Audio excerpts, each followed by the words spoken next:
కానీ ఇక్కడ చాలా క్లియర్ కట్‌గా ఏంటంటే, ఈ నలుగురిలో ఒక వ్యక్తిని ఎతకండి డాక్టర్ గారు. Who is psychologically not well. ఒక డీవియంట్ యాటిట్యూడ్‌తో, ఒక తప్పుడు ఆలోచనతో ఉండేటటువంటి ఒక వ్యక్తి. అది కూడా ఏంటంటే, ఒక 15 ఇయర్స్ పాటు ప్రయాణం చేసినటువంటి ఒక స్త్రీతో, ఒక మగాడు ఆ స్త్రీ మంచం మీద పడిన తర్వాత శారీరకంగా ఆవిడ ఉపయోగపడకపోయిన తర్వాత, ఎందుకంటే వంట పని, ఇంటి పనికి 100 మంది పనివాళ్ళని తెచ్చుకోవచ్చు. అది వేరే విషయం. ఎందుకంటే ఇంత లక్షలు ఖర్చు పెట్టే మీరు ఒకళ్ళనేంటి చాలా మందిని తీసుకురావచ్చు శ్రీనివాస్ గారు. కానీ ఈరోజు ఏంటంటే 15 ఇయర్స్ జర్నీ తర్వాత 1 ఇయర్ మీరు శారీరక పరమైనటువంటి, అందులో డాక్టర్స్ కూడా చెప్పారని చెప్పి ఇందాక సునీత గారు చెప్పారు. "నీది పెద్ద విషయం కాదమ్మా. నువ్వు 1 ఇయర్ పాటు బెడ్ రెస్ట్ తీసుకుంటే స్లోగా తేరుకుంటావని" చెప్పింది. ఆ డాక్టర్లు చెప్పినటువంటి మాట ప్రకారం ఈరోజు ఆ అమ్మాయి తేరుకుని నడుచుకుంటూ వచ్చి ఇక్కడ కూర్చుంది ఆవిడ. శారీరకంగా, మానసికంగా, సెక్షువల్‌గా అన్ని విధాలుగా ఆవిడ ఫిట్. అలా డాక్టర్స్ మీకు గ్యారంటీ ఇచ్చిన తర్వాత కూడా మీరు 1 ఇయర్ వెయిట్ చేయలేకపోయారు అంటే కనుక దాని అర్థం ఏంటండి? అంటే ఈ పెళ్లి యొక్క వాల్యూ ఏంటి అనేటటువంటిది ఈవిడ వెన్నుపూస దెబ్బ తిన్న తర్వాత కాదు, తినక ముందు కూడా మీ ఆలోచన ఇదే తంతు కొనసాగిందని మనం అనుకోవచ్చు. ఎటొచ్చి ఏంటంటే ఆవిడకి ఈరోజు కనిపించింది, అంతకుముందు కనిపించలేదు. ఎందుకంటే 1 ఇయర్‌లో ఒక మనిషి ఈ విధంగా మారిపోతాడు అంటానికి దాని అర్థం ఏంటంటే, అంతకుముందు మీ 15 ఇయర్స్ మ్యారేజ్ కూడా ఒక ఇమ్మారల్, అన్‌ఎథికల్ మ్యారేజ్ అనేటటువంటిది మనం అనుకోవచ్చు. అంటే అక్కడ కూడా వాల్యూస్ లేవని మనం అనుకోవచ్చు. ఈరోజు నీ భార్య ఇక్కడ క్లియర్ కట్‌గా స్టార్టింగ్ ఏమని చెప్పిందండి, సునీత గారు ఏమని చెప్పారు? ఆవిడనేమి అనటానికి ఏమీ లేదు. వాస్తవానికి ఏంటంటే, ఒక సంవత్సరం పాటు మంచం మీద పడుకున్నటువంటి ఒక స్త్రీ ఈరోజు ఇలాగే జీవితాంతం అదే మంచం మీద పడుకుని చనిపోయినా బాగున్నాను అనుకునేటటువంటి రోజు ఈ రోజు అనమాట. వాస్తవానికి ఆవిడ వెన్నుపూస విరిగి మంచం మీద పడుకున్నటువంటి బాధ ఈరోజు మీరు చేసినటువంటి దాంతో పోల్చుకుంటే కనుక అది 1% కూడా కాదు. ఎందుకంటే ఈరోజు మానసికంగా ఆవిడ దెబ్బతింది. ఇటువంటి క్యారెక్టర్‌లెస్ మగాడితోనే నేను ఇంతకాలం సంసారం చేసి, కాపురం చేసి, 2 పిల్లల్ని కన్నాను అనేటటువంటి బాధ ఆవిడని గుండెలు పిండేస్తుంది. ఎందుకు ఈరోజు ఆవిడ బతికుండాలి? ఆవిడెందుకు మీ వెనకట్ల పరితపించాలి? ఈ లిట్మస్ టెస్ట్ ఏదైతే జరిగిందో దీని ద్వారా ఏంటంటే, భర్త కరెక్ట్ కాదు, క్యారెక్టర్‌లెస్ అనేది తెలిసిన తర్వాత ఆవిడ మిమ్మల్ని తన్నాలన్నమాట పట్టుకుని. ఇంట్లోంచి మెడ పట్టుకుని బయటికి గెంటేసేయాలి. చనిపోవలసినటువంటి దాన్ని నేను చావు బతుకుల మధ్యన నేను కాపాడుకుంటూ ఇలా లేచినటువంటి నేను ఈరోజు అదే భర్త లేకపోయినా కూడా నేను కాపాడుకోగలను, నన్ను నా పిల్లల్ని చూసుకోగలను అనేటటువంటి ధైర్యం ఆవిడకి రావాలి. ఆవిడని అంటానికి ఏమీ లేదు ఈరోజు ఇక్కడ. ఆవిడ చాలా గ్రేట్. ఆవిడ చాలా చాలా గొప్ప వ్యక్తి ఈరోజు. మిమ్మల్ని చూస్తే శ్రీనివాస్ గారు నిజంగా నాకు బాధగా ఉంది. ఇక్కడ రవి ఈజ్ ఎ డ్రంకర్డ్. ఇది క్యారెక్టర్‌లెస్ మనిషి.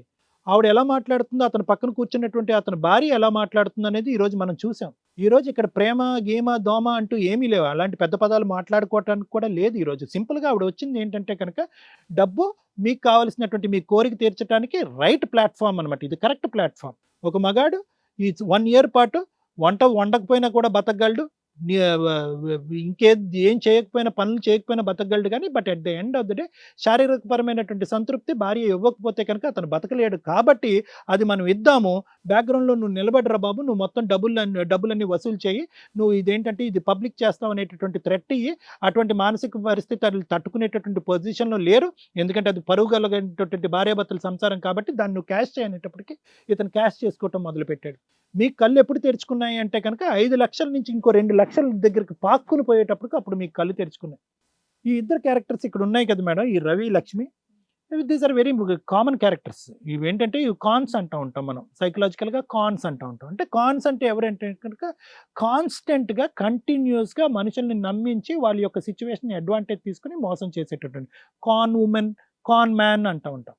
వీళ్ళు అప్రోచ్ అయ్యేటటువంటి ఫేస్ కూడా చాలా చక్కగా ఉంటుందన్నమాట. అంటే ఎలా ఉంటుంది అంటే కనుక, మూడో కంటికి అనుమానం రాకుండా, ఇప్పుడు ఇందాక ఇతను వాదిస్తున్నాడు కదా రవి, ఏమంటున్నాడు?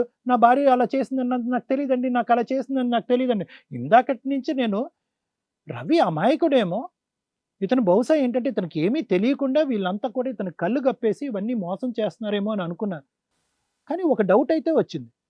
ఆవిడ అంత బరి తెగించి లక్ష్మి పక్కన కూర్చుని, నేను 1 ఇయర్ పాటు అతనితో అసోసియేట్ అయి ఉన్నాను, తాగుబోతు అయినటువంటి నా భర్త నాకొద్దు, నాకు శ్రీనివాసే కావాలి అని అంటుంటే కనుక, ఇతనిలో 0.5% ఇమోషన్ కూడా ఎక్కడ కూడా మనసులో ఏ బాధ కూడా రగలట్లేదు అంటే కనుక, అతను ఏదైతే ఎక్స్పెక్ట్ చేశాడో, ఏదైతే ప్లాన్ ప్రకారం జరిగిందో అది ఇక్కడ జరుగుతుంది కాబట్టి అతనిలో ఒక ఇమోషన్ కానీ, రియాక్షన్ కానీ లేదు.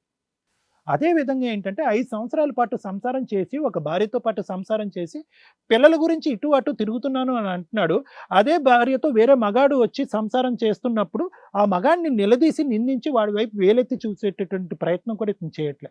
సో ఇక్కడ అతి పెద్ద కల్ప్రిట్ ఎవరు శ్రీనివాసరావుతో అంటే కనుక నేను రవి అని చెప్తాను.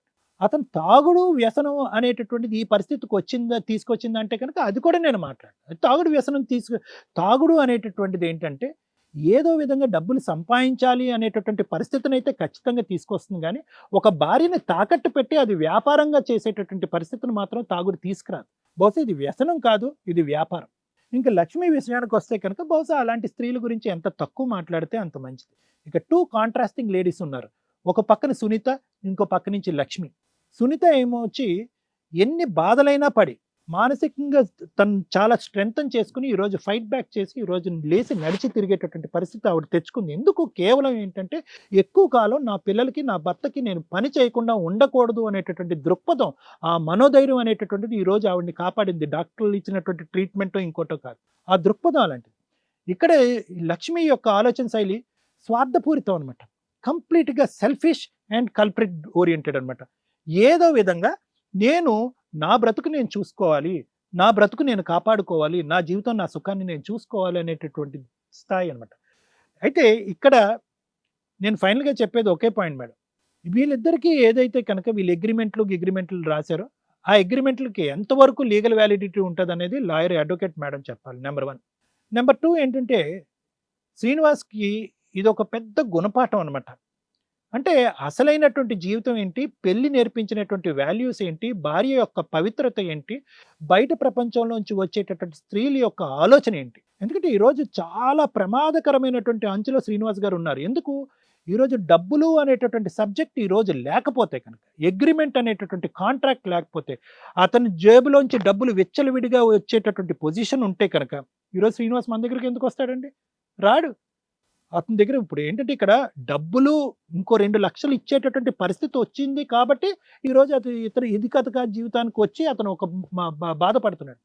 ఒక డబ్బులు అనే సబ్జెక్ట్ లేకపోతే కనుక నేను లక్ష్మితో వెళ్ళిపోతానండి, నేను హ్యాపీగా ఉంటానండి, మీ ఇద్దరం పెళ్లి చేసుకుంటానని ఆవిడ పాడే అతను పాడేవాడు. ఈరోజు ఇదేంట్రా బాబు, ఇదంతా ఏదో శారీరక వ్యామోహం గురించి నేను ఆవిడ వెంట పడితే కనుక వీళ్ళేంటి డబ్బులకు ముడిపెట్టి నన్ను నా జోబు చిల్లు పెడుతున్నారు ఏంటి అనేటటువంటి పరిస్థితి వచ్చింది కాబట్టి ఈరోజు శ్రీనివాస్ వచ్చాడు. సో ఈరోజు శ్రీనివాస్ ప్రధానంగా అర్థం చేసుకోవాల్సింది ఏంటంటే ఇతను తాగుడు ఆపడు, ఆవిడ ఆ పన్ను ఆపదు, వేరే కొంపలు ముంచడం అన్నది ఆపరు. ఎందుకంటే వాళ్ళకి ఇది ఒక అలవాటు, ఇది ఒక వ్యాపారం.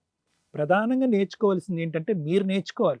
ఇక్కడి నుంచి నేర్చుకునేటటువంటి పాఠం ఏంటి, గుణపాఠం ఏంటి, అసలైనటువంటి ప్రేమ ఏంటి, భార్య యొక్క విలువ ఏంటి, కుటుంబం సంబంధించినటువంటి బాధ్యత ఏంటి, పెళ్లి ఎంత పవిత్రమైంది అనేటటువంటి ఆలోచించుకోవాల్సినటువంటి పరిస్థితి ఈరోజు ఆసనమైంది.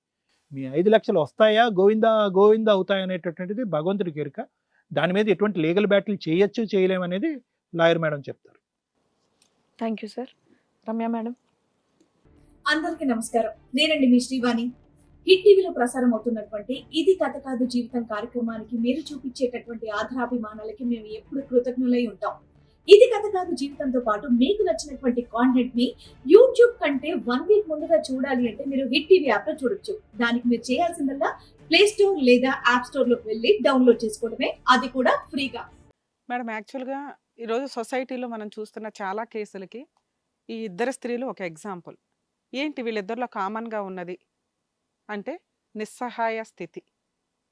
ఆ నిస్సహాయ స్థితిలో ఇద్దరు, లక్ష్మి వర్సెస్ మేడం పేరు సునీత వర్సెస్ లక్ష్మి అనాలి. అదేంటండి, ఆ అమ్మాయి చాలా తప్పు చేసేసింది కదా, అబ్బాయితోటి అక్రమ సంబంధం పెట్టుకుంది కదా పని చేయడానికి వెళ్ళి అంటే ఆ పొజిషన్ కూడా చెప్తాను. ఎన్నన్నా మాట్లాడేసుకుంటాం, ముందు లేడీస్నే తిడతాం. హిట్ టీవీ యాప్, ఇందులో short news, live news, entertainment shows, movies, digital magazines తో పాటు మీ జిల్లా వార్తలను కూడా ఫ్రీగా చూడొచ్చు. ఇంకెందుకు ఆలస్యం, వెంటనే హిట్ టీవీ యాప్ ని డౌన్లోడ్ చేసుకుని ఫ్రీగా ఎంటర్టైన్మెంట్ పొందండి. Hit TV app. Hit TV app. Please download hit TV app. Hit TV app ని ఫ్రీగా డౌన్లోడ్ చేసుకుని ఎంజాయ్ చేయండి. మీకు నచ్చిన ఎంటర్టైన్మెంట్ కోసం హిట్ టీవీ యాప్ ని ఫ్రీగా డౌన్లోడ్ చేసుకుని ఎంజాయ్ చేయండి. హిట్ టీవీ యాప్ ని డౌన్లోడ్ చేసుకుని ఆస్వాదించండి, ఆశీర్వదించండి. ఇంతమంది సెలబ్రిటీలు హిట్ టీవీ యాప్ ని డౌన్లోడ్ చేసుకోండి అని చెప్తున్నారంటే ఎంత మంచి యాప్ ఆలోచించండి. అమెరికాలో చదవాలనుకునే వాళ్ళకి విశ్వసనీయమైన పేరు మన శౌర్య కన్సల్టెన్సీ. UK లో 1 year masters, 2 years work permit up to 5 years visa. Contact Saurya Consultancy. Contact 89851 89851.